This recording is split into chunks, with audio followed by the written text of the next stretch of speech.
पंजाबी ड्रामे जी नई अपडेट में तव्हां सभिनी पहिरीं प्यारनि खे दिलि वारनि खे सिंधी भाइरनि खे मिठड़े मिठड़े दोस्तनि खे ख़ुशि आमदीद। दोस्तों आज रिव्यू करण वारा आहियूं मेगा सोप सीरियल पंजाबेरी। अचण वारे एपिसोड में दोस्तों हाणे ॾिसंदो त हिकु नओं कहाणी रुख मोड़ कंदी।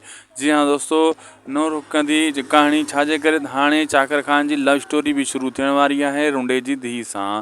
ऐं रुंडो इन शइ खे कामयाबी कंदो ऐं पंहिंजी हसीना भेण खे रस्ते खां हटाइण जी कोशिशि कंदो ऐं पंहिंजी धीउ चाकर ख़ान सां शादी कराइण जी कोशिशि कंदो जीअं मां मिल्कियत जो वारिस थियां। अहिड़े हिसाब सां हसीना खे गुम कयां, जाबर खे बि गुम कयां। हर कंहिंजा पंहिंजा मफ़ाद आहिनि ड्रामे में, हर को पंहिंजी सोच थो रखे, हर कंहिंजी पंहिंजी ज़हन में हर कंहिंजी पंहिंजी तबियत लॻी पई आहे। बहरहाल जीअं ही सोचे रहिया आहिनि ईअं न थींदो, वक़्ती दौर थी सघे थो रुंडे खे कामयाबियूं मिलनि, अॻिते हली ही किना थींदा, गंदा थींदा, ज़लीलो ख़्वार थींदा, जिथे किथे ही बीमार थींदा। दोस्तों इन्हनि में पोइ तव्हांखे ॾिसण वटां बहितरीन मां बहितरीन सीन मिलंदा अचण वारे एपिसोडनि में। असांखे ॾींदा इजाज़त दोस्तों।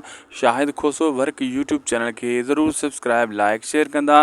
हीअ अव्हां जो पंहिंजो पुराणो बहितरीन चैनल आहे। हिन ते नई ऐं पुराणी अपडेट्स तव्हांखे बर वक़्तु मिलंदी रहंदी।